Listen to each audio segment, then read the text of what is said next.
Amigos televidentes, ya estamos de vuelta junto a ustedes en este diálogo, encuentro con el canciller de la República del Ecuador, Ricardo Patiño. Canciller, el CID dejó sin vigor medidas cautelares a favor de diario El Universo. Según detalla el mismo diario, a través de un comunicado dirigido a las partes enviado el pasado 9 de marzo, la comisión señaló que procedió a retirar la protección y a archivar el expediente debido a que han cesado las causas de urgencia inmediata que las motivaron. Sin embargo, el presidente de la República en su sabatina de hoy ha dicho que pedirá audiencia en la CID para indagar acciones en el caso El Universo. ¿Por qué, canciller? ¿No era el caso del Universo un capítulo cerrado o aún hay más tela que cortar? No es ya con El Universo, porque Okay. el presidente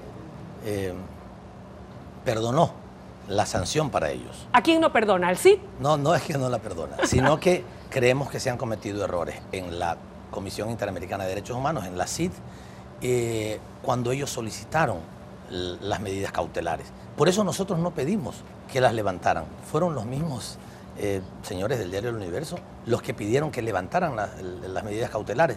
Nosotros no hemos pedido eso, de tal manera que estábamos dispuestos a ir al 28 de marzo, no tanto para dar nosotros explicaciones, sino para pedirle a la CID las explicaciones de por qué había dictado medidas cautelares violando sus propios reglamentos. ¿Qué era lo procedente desde su punto de vista y desde el punto de vista del gobierno, ya que están pidiendo esa audiencia? A ver, las medidas cautelares se pueden dictar y se podrían haber dictado según el reglamento que el Ecuador no está obligado a cumplir, porque no es la convención. Nosotros estamos obligados a cumplir lo que dice la convención. Pero suponiendo que el reglamento pudiera ser aceptable y estar vigente, se debe de dictar solamente cuando está en inminente peligro el derecho a la vida, a la integridad personal o a la libertad de una persona. Y este no era el caso. Los señores Pérez no estaban en peligro su vida, ni su integridad personal, ni su libertad, incluso su libertad. Porque la gente dice, no, pero había... Pérez. Sí, bueno, porque se quiso ir, porque aquí en el país nadie le va a hacer daño al señor Pérez. Yo le he dicho, cuando he hablado con el canciller de Panamá, que le puede decir al señor Pérez que si necesita protección, si cree que alguien está atentando o quiere atentar contra su vida o con su integridad personal, el gobierno del Ecuador, por supuesto, que le va a ofrecer el respaldo y la protección que necesite. Pero hasta ahora nunca hemos sido informados de que alguien está persiguiendo al señor Pérez. Por tanto, no había, según su propio reglamento, ninguna razón para conceder medidas cautelares. Este es el caso concreto. ¿Irá el presidente entonces al CID? ¿Cuándo van a oficializar de forma formal la petición para que les dé audiencia? El asunto es el siguiente. Como ya ellos levantaron las medidas cautelares y también suspendieron la audiencia, porque sin la audiencia era para conversar sobre las medidas cautelares, ya esa reunión ya no se va a producir. Pero nosotros le hemos pedido a la Comisión Interamericana. ¿Ya lo hicieron de forma oficial o es solamente el anuncio de hoy? Bueno, nuestra representante permanente en las Naciones, en la Organización de Estados Americanos, María Isabel Salvador, tiene ya el encargo que yo le he dado de hablar con la CID para pedir una audiencia para que sea la CID la que nos explique a nosotros por qué decidieron algo violando sus propios reglamentos y lo que establece la convención. Ahora, hablando del señor Pérez, ¿verdad? Usted dice que se le ofrecen todas las garantías, él puede regresar al país cuando desee, ¿verdad? Y ustedes le ofrecen todas las garantías del caso. En el periódico Metro Noticias, que se distribuye gratuitamente aquí en la ciudad, del día lunes 5 de marzo del 2012, han recogido, al parecer, de alguna entrevista hecha al señor Pérez, y dice lo siguiente: Pérez dice, yo no odio a Correa. Una vez radicado en Panamá, el directivo de Diario El Universo, Carlos Pérez, señaló que está dispuesto a conversar con el presidente Rafael Correa porque no es una persona rencorosa, no odio a nadie y me reuniría con Correa sin problemas, dijo Pérez. Y también señaló que en Ecuador hay muchos conflictos como para solo enfocarse en el tema de la libertad de expresión. Pérez aseguró que no regresará al Ecuador mientras el primer mandatario lo sigue insultando todos los sábados en sus cadenas y pidió a los colaboradores del régimen que lo dejen tranquilo. Ahora, usted que es amigo personal del presidente, que es funcionario de su gobierno y una persona cercana a él, ¿cree que el presidente Correa estaría dispuesto a dialogar y a sentarse a conversar con el señor Pérez si este regresa de Panamá, ya que ustedes le ofrecen todas las garantías del caso? En primer lugar, yo quiero decirle que coincido con el criterio del señor Pérez en el sentido de que en el país hay muchísimos otros problemas que son también importantes, tanto como la libertad de expresión. Yo diría en ese sentido que todos son importantes, todos los derechos que en este país deben de cultivarse, de promoverse, de cuidarse, son importantes, también el de la libertad de expresión. Sin duda. En eso coincido con él. En relación a la pregunta que me haces directamente, yo no puedo hablar por el presidente de la República. Pero usted lo conoce. Bueno, yo lo conozco, sí, pero no puedo hablar por él. Pero te digo, si se tratara de mí, y si a mí me preguntaran a alguien, yo le diría que con mucho gusto. Si usted fuera el presidente, ¿usted aceptaría conversar con el señor Pérez? Personalmente, con mucho gusto. Creería que está pendiente una disculpa. Ya. Yo creo que estaría pendiente una disculpa que nunca se ha dado de parte de los señores dueños del diario El Universo por esa injuria que se permitió publicar en el diario El Universo. De tal manera que, aunque, digamos, si tú me preguntaras si yo tuviera que responderle al señor Pérez, yo le diría, señor Pérez, sí, yo creo que usted debe una disculpa, al menos al presidente de la República. Y estoy seguro, Rafael Correa puede tener muchos errores, como todos tenemos errores, pero estoy seguro que no es rencoroso. Es un hombre de un corazón realmente muy grande, es un hombre de una gran valía, es un hombre humanista por sobre todas las cosas, y eso lo ha demostrado en su gestión como gobernante y como presidente de la República. Estoy seguro que no guarda rencor. Y él lo dice frecuentemente porque a algunas personas que sí guardan las cosas y mucho tiempo les dice, tú eres una persona odiadora, o sea, te quedas con las cosas, y Rafael Correa no se queda, no es rencoroso. ¿Cómo quedan entonces las relaciones con Diario El Universo? ¿Cómo van a ser de ahora en adelante? Bueno, eso depende de lo que los señores Pérez hagan. Si los señores Pérez convierten a ese periódico en un órgano de real difusión de información, no lo convierten en un espacio de confrontación política o de campañas políticas contra el gobierno, y informan, critican, comentan, tienen opinión. De verdad, Luisa, te lo digo, y yo creo que a todos los ciudadanos se lo decimos con toda claridad, el gobierno necesita la crítica, quiere la crítica, aprecia la crítica, promueve la crítica, la queremos, pero sí queremos que hay un límite. Hay un límite. Cuando la crítica se convierte, ya no es crítica, y se convierte en insultos, se convierte en injurias, cuando un medio de comunicación se convierte realmente en un actor político, ya entonces las cosas han cambiado. ¿Cómo se ha sentido usted, canciller, a propósito de esto, con el tratamiento que se ha estado dando al tema de la valija diplomática? Yo me he sentido asediado. ¿Por qué? Injustificadamente. Mira los medios de comunicación. Mira, solamente he podido apreciar con pena, realmente con pena, cómo algunas informaciones han sido tergiversadas. Un suceso que vivimos lamentablemente en una radio quiteña de un periodista que tergiversó de manera muy lamentable las declaraciones de un asambleísta, muy lamentable. Me vi obligado a retirarme del set porque no podía aceptar que esto siguiera sucediendo.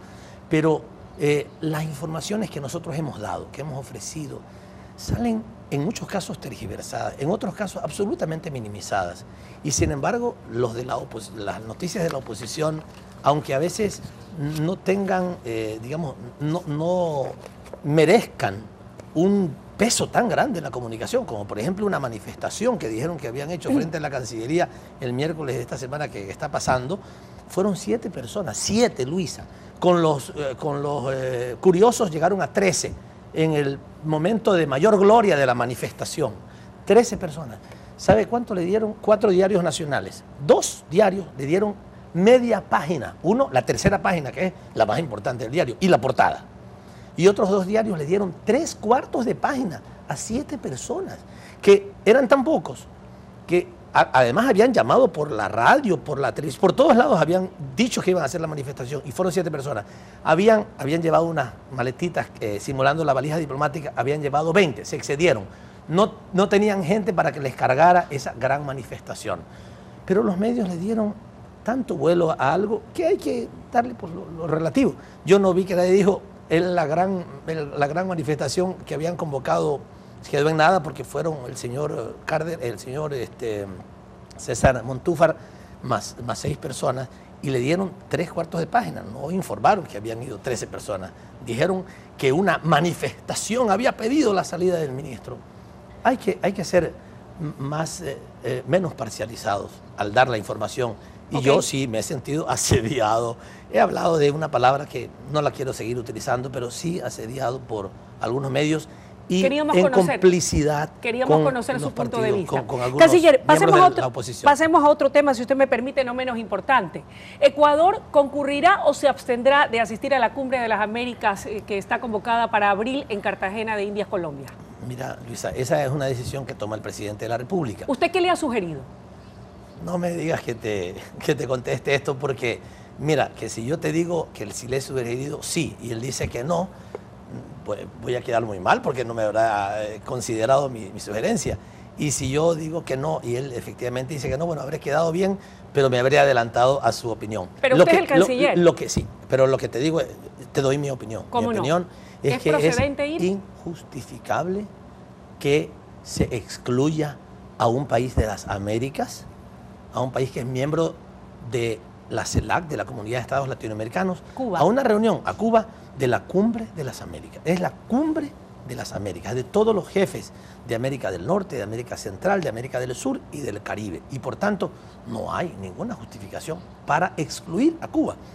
Pero no solamente, nosotros hemos planteado, y esto es una reunión de cancilleres del ALBA, del Consejo Político del ALBA, hemos planteado dos cosas que insistimos en que se consideren en esa reunión. Uno, el bloqueo económico absolutamente ilegal que viola todas las disposiciones legales internacionales contra Cuba, que ya lleva 50 años.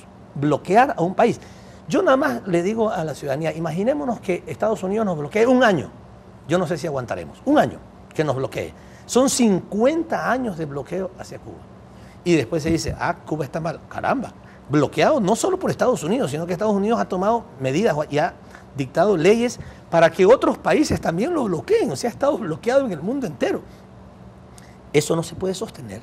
Y por eso un primer paso que nosotros hemos planteado es que Cuba sea invitado a esa cumbre. ¿Como condicionamiento para asistir como Nosotros, Ecuador? Yo no lo puedo decir así. Lo que el Ecuador ha dicho es que es injustificable que no sea invitado. Y ¿Esa la es segunda, una postura solamente de Ecuador, canciller, o sería del ALBA en su conjunto? En el ALBA hemos estado conversando esto, hemos esperado, hemos dicho en la última reunión que tuvimos en La Habana, esperamos la posición del anfitrión de Colombia, a ver si lo invita o no lo invita. Como ha sido conocido ya que no lo va a invitar, estamos pidiendo una nueva reunión del ALBA para tratar el tema. Pero quiero decir, hoy ha salido ya una información en la prensa en que el gobierno de Uruguay manifiesta públicamente también y lo dicen en los mismos términos, es injustificable que Cuba no sea invitada. Y el segundo tema que nosotros insistimos en que se trate en la Cumbre de las Américas es el tema de las Malvinas.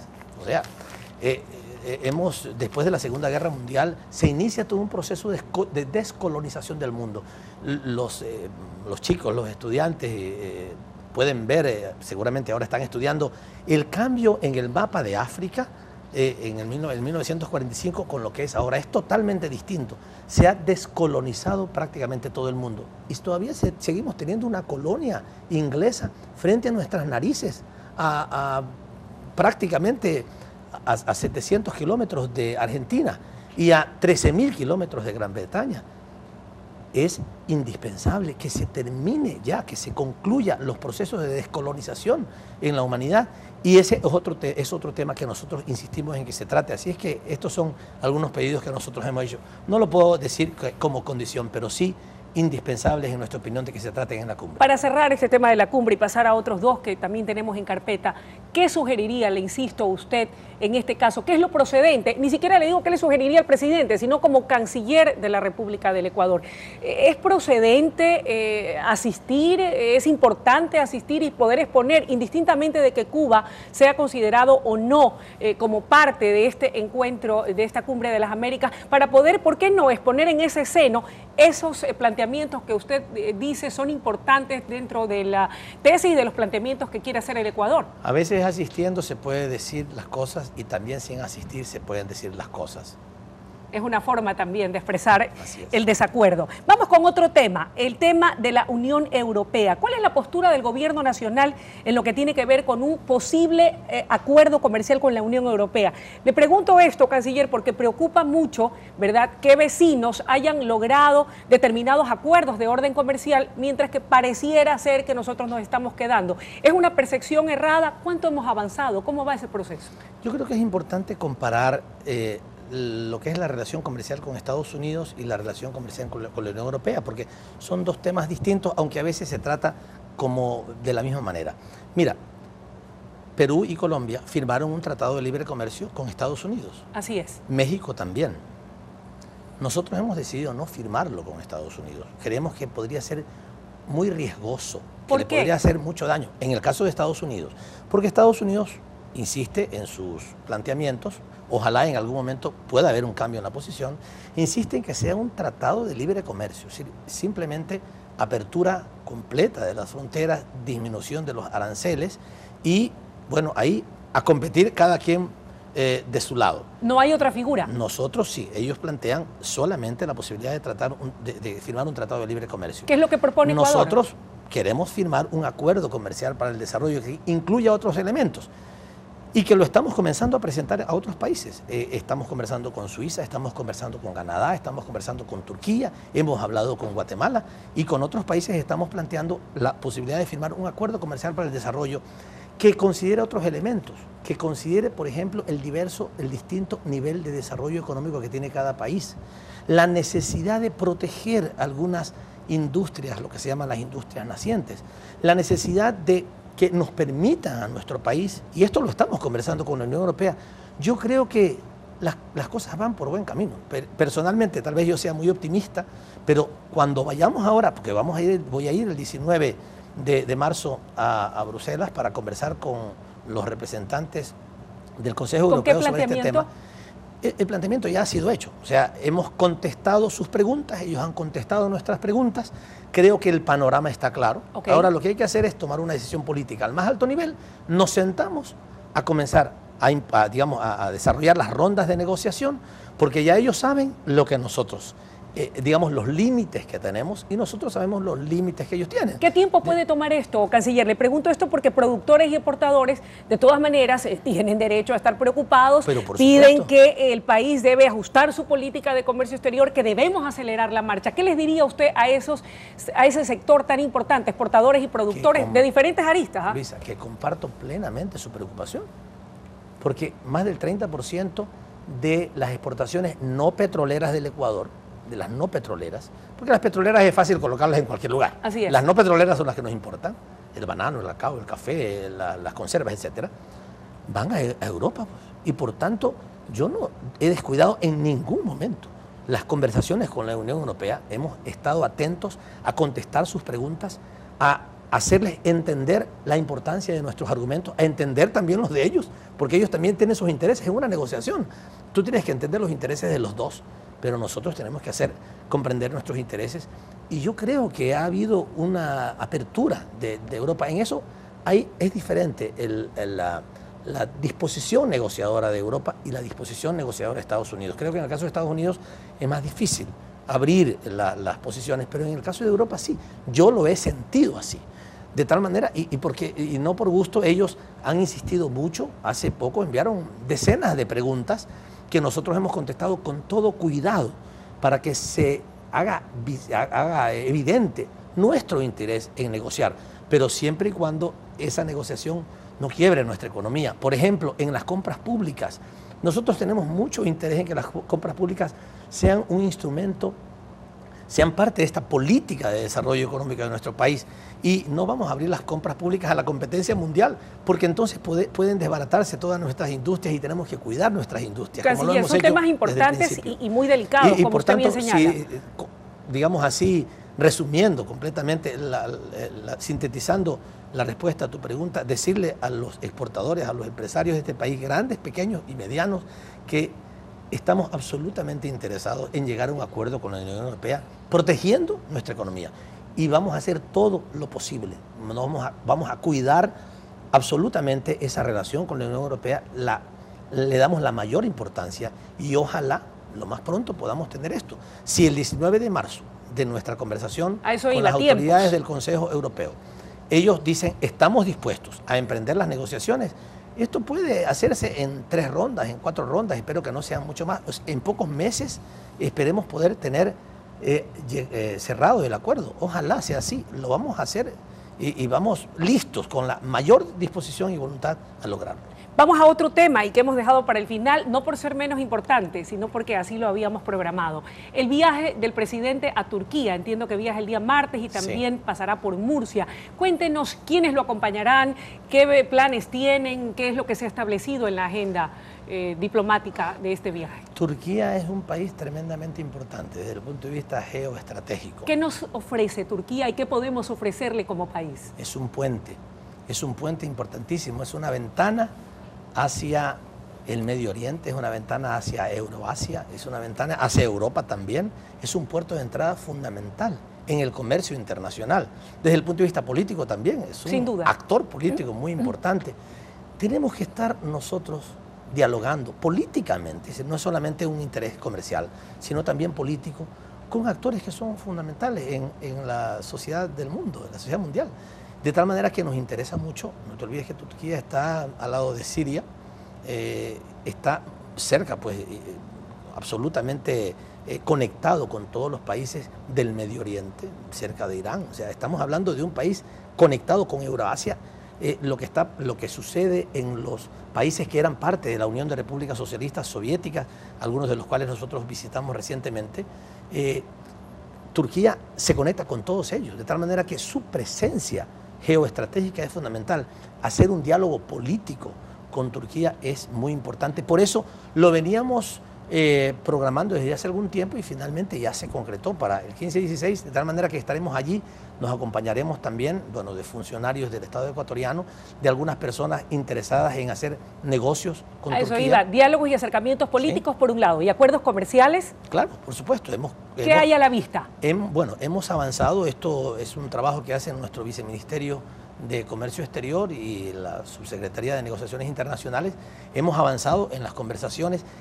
Creemos que la presencia del presidente de la República y también mi presencia puede ayudar a desentrabar una parte de las negociaciones. Estamos avanzando en las negociaciones comerciales, pero uno de los problemas que estamos teniendo es que no sentimos la disposición de Turquía a avanzar digamos, en disponerse a llegar a acuerdos sobre el comercio del banano, y para nosotros es muy importante el banano. Ellos quieren proteger a los bananeros, tienen razón también de hacerlo, pero siempre hay alguna manera de encontrar acuerdos y vamos a buscar eso, vamos a tratar de desentrabar. ¿Solo para banano en el caso comercial no petrolero? Sí, porque inicialmente se había manifestado que no querían tratar el tema agrícola en general, para nosotros es muy importante, para ellos no tanto, para ellos tienen más interés en los temas industriales, pero eso es parte de la negociación. Ya en principio hemos logrado que abran su disposición a negociar en los temas agrícolas, pero en el del banano no. Y nosotros le hemos dicho que para nosotros el banano, digamos, es casi la joya de nuestra corona, de los productos no petroleros, y por eso nuestra presencia allá y la presencia del presidente busca avanzar en eso. Ojalá lo logremos, no podemos asegurarlo, porque, como digo, en una negociación siempre hay dos partes y esperamos avanzar. Tanto en el diálogo político, queremos directamente tener un diálogo con ellos sobre lo que está sucediendo en la región, que hay cosas muy, muy delicadas, y por otro lado avanzar en un acuerdo. Mira, en un acuerdo comercial. Mira, Duque, hemos crecido del año 2010, que exportábamos a Turquía 20 millones de dólares. ¿En cuánto ha crecido la balanza comercial? Le exportamos 78 millones de dólares. O sea, es un crecimiento impresionante, porque ya hemos ido generando conversaciones, tenemos desde hace algún tiempo ya un embajador allá, y eso también ha permitido abrir la situación. De tal manera que ahí tenemos un gran potencial comercial con ese país y económico en general. Canciller, y Murcia, entiendo que también van a hacer un alto en Murcia. Sí, bueno, el presidente, como sabes, tiene un cariño muy grande por los migrantes. Desde el principio, la creación de la Secretaría Nacional del Migrante, la política, nosotros hemos hablado de la quinta región, bueno, todo lo que tiene que ver con los migrantes. Pero por esta razón quería el presidente hacer una escala, una parada en Murcia, hacer el enlace radial allá, lo va a hacer por la diferencia horaria, lo va a hacer allá cuando lo hagamos a las 10 de la mañana allá, acá serán las 3 de la mañana, por tanto seguramente quedará grabado para luego que salga a las 10 de la mañana.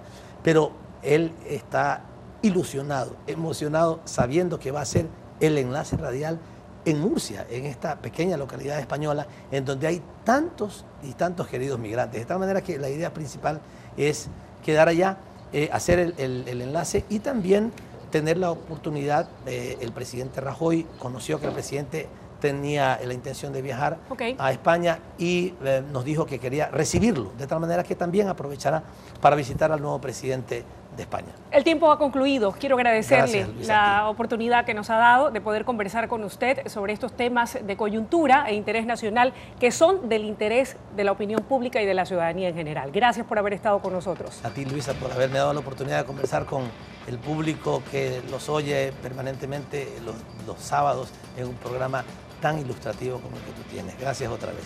Gracias a usted, canciller. Amigos televidentes, como es lógico, nosotros no emitimos juicios de valores, respetamos lo que nuestro entrevistado ha dicho y ustedes son los que sacan sus propias conclusiones. Gracias y buenas noches.